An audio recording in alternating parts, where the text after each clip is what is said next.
Hey guys, as you can see, this is Gen 5. What I've noticed as my start through Gen 5 is pretty much that weather teams dominate. What I've pretty much put together is a team that counters most weather teams quite well. I'm not sure how well it does with stall, so I don't know. This is a Trick Room team. It's not really a form of weather because I've never been in Trick Room physically, because that's not possible. You know. He leads off with a Dragonite.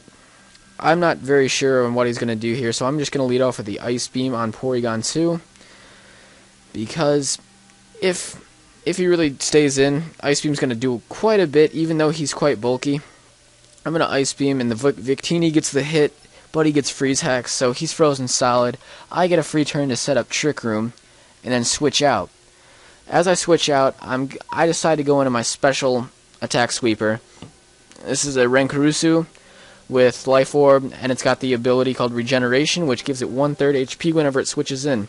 He goes into a Notori, which are pretty annoying, because they're generally bulky as heck. It's got a great typing of Steel Grass, except for the whole 4x super effective Fire, but you win some, you lose some. Thanks to Renkarusu's pretty great move pool, it gets Focus Blast, so I decide that I'm not going to have any of what that Notori has given me, and I'm just going to Focus Blast it away. I know that this Dragonite will not die to a single Psychic, even though I am Life Orb max special attack. He goes for the Draco Meteor, which, of course, it's going to take me out. I'm not defensive at all. But whatever. This team was pretty much just based around 3 support, 3 sweepers, as you'll see. As it turns out, my support lived the longest. My sweepers died really fast. Porygon 2 was a champ this whole match. If you guys didn't know, Porygon 2 is holding something called the Evolution Stone, which gives him a 1.5 boost to his defenses. And this Dragonite's a mixed Dragonite, meaning that he has special attacks and regular attacks, and now that his special attack is dropped, he's pretty much dependent on those regular attacks to do anything. I noticed that he's Life Orbed, so he's pretty much killing himself as he's barely chipping away at my HP. I carry Recover, so I'm not worried.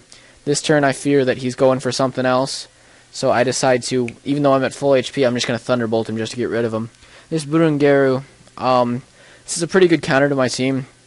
They're pretty scary, because they carry Toxic and Recover. They're pretty much a Porygon 2 Water Ghost that carries Toxic. This thing actually Toxic's like half of my support mons, which is kind of lame, but whatever.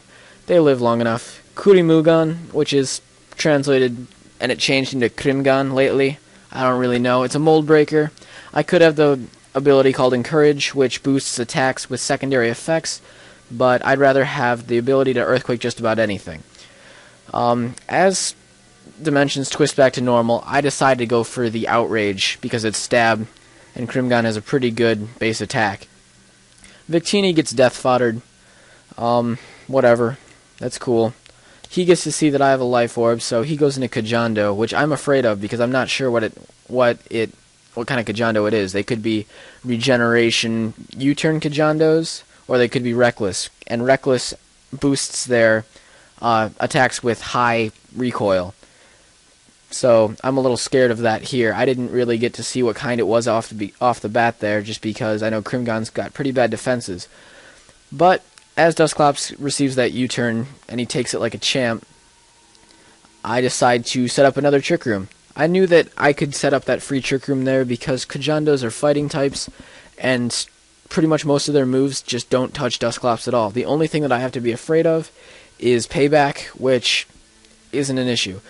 He gets another Toxic on one of my support mons. I'm not too worried. Dusclops can take just about anything like a champ. He's got Pain Split for quick revive.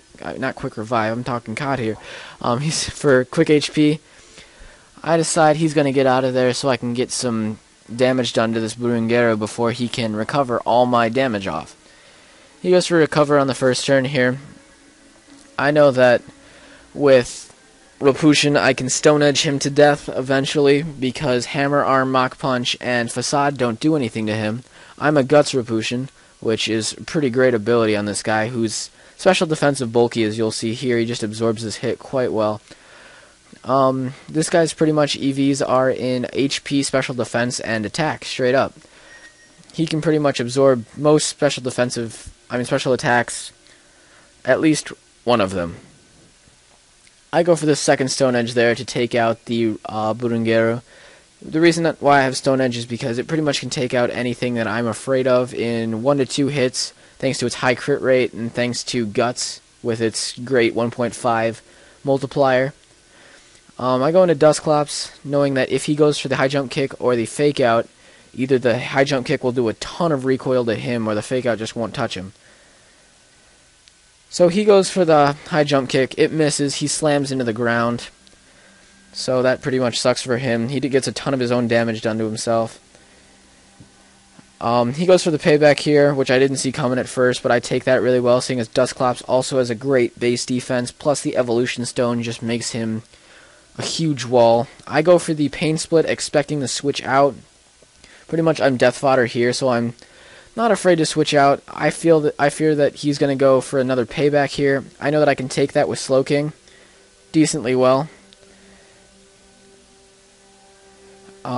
It gets me down into yellow, but he's life orbed. I'm pretty much just trying to stall this Kajando out because it is probably one of the scariest things that I can face right now.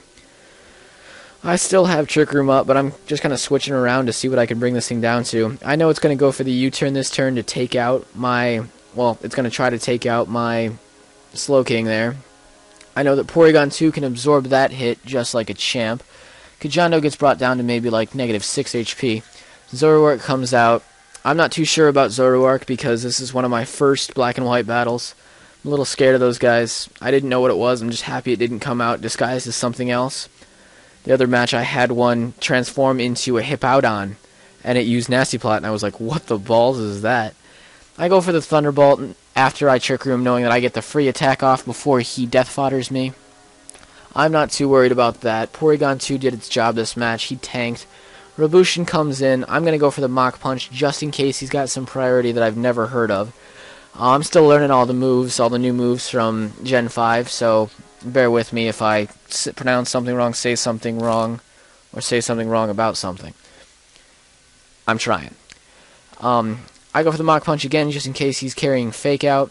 I don't really know who'd go first there in that condition, but still, it was a great battle. If you liked it, comment, rate, and subscribe. Thanks, guys. See you later.